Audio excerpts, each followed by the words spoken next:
Magandang gabi, Philippine Air Force. Alamin natin ang magiging lagay at taya ng panahon ngayong gabi ng Martes, 7 July 2026 at para sa mga susunod na mga araw. Sa kasalukuyan, ang southwest monsoon o yung ating hangin habagat ang patuloy na mga kaapekto dito sa may bahagi o western section ng Mindanao. Ang nalalabing bahagi naman ng ating bansa, asahan naman natin ang mga localized thunderstorms. Samantala, yung binabantayan natin na si Super Typhoon Bavi ay huling namataan kaninang alas 3 ng hapon sa layong 1,705 kilometers silangan ng Central Luzon. Ito ay may lakas ng hangin na 185 kilometers per hour mula sa sentro at pagbugso na 230 kilometers per hour. Patuloy itong kumikilos west-northwestward sa bilis na 20 kilometers per hour.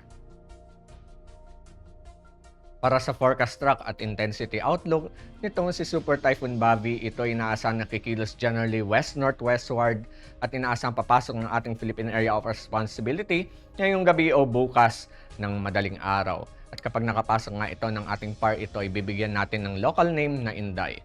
Kapag ito ay nakapasok din ng ating Philippine Area of Responsibility, inaasahan na bahagya itong hihina hanggang maging isang typhoon category papalapit dito sa malapit dito sa may bahagi ng extreme northern Luzon at patungo sa east ng Taiwan. Para sa ating general area forecast, asahan natin ang Metro Manila at ang buong Luzon, ganun na rin ang buong Visayas ay makakaranas ng bahagi hanggang sa maulap na kalangitan na may pulong-pulong pag-ulan, pagkidlat at pagkulog. Samantala sa Mindanao, dulot ng southwest monsoon, asahan natin na ang Zamboanga Peninsula, Bar-MM, Lanao del Norte, Sultan Kudarat, Sarangani at South Cotabato ay makakaranas ng maulap na kalangitan na may kalat-kalat na pag-ulan, pagkidlat at pagkulog. Ang nalalabing bahagi ng Mindanao, inaasahan naman ang bahagi hanggang sa maulap na kalangitan na may pulupulong pag-ulan, pagkidlat at pagkulog. Para sa mga susunod na araw sa mga piling lugar dito sa ating bansa, dito sa Metro Manila, asahan natin sa darating na Huwebes at Biyernes, makakaranas tayo ng maulap na kalangitan, may kalat-kalat na pag-ulan, pagkidlat at pagkulog at sa darating na Sabado, inaasahan naman ang mga occasional rains.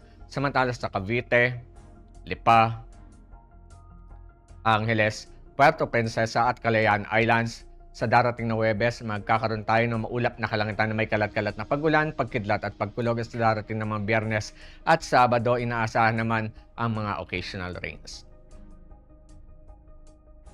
Para naman sa Mactan, sa darating na Huwebes, magkakaroon pa rin tayo ng bahagi hanggang sa maulap na kalangitan na may pulupulong pag-ulan, pagkidlat at pagkulog. At sa darating na mga Biyernes at Sabado, inaasahan naman ang maulap na kalangitan na may kalat-kalat na pag-ulan, pagkidlat at pagkulog. Sa Zamboanga City naman, inaasahan magmula Huwebes hanggang Sabado, magkakaroon tayo ng maulap na kalangitan na may kalat-kalat na pag-ulan, pagkidlat at pagkulog. Samantala sa Davao, magmula Huwebes hanggang Sabado, inaasahan pa rin ang bahagya hanggang sa maulap na kalangitan na may pulupulong pag-ulan, pagkidlat at pagkulog. Ang haring araw ay lulubog mamayang 6:30 p.m. at ito naman ay sisikat bukas ng 05:33 a.m. At para sa ating moon illumination, 53% decreasing. At para manatiling updated sa lagay at taya ng panahon, i-follow lamang ang Air Force Weather Center sa aming mga official social media accounts. Yan lamang po ang latest update mula sa ating lagay ng panahon. Sa ngalan ng aming commanding officer na si Colonel Hermelino T. Calubiran Jr., Philippine Air Force General Staff Corps, ako po si Staff Sergeant Sal Cipuedes, Philippine Air Force Weather Broadcaster ng Air Force Weather Center. Muli magandang gabi, Philippine Air Force.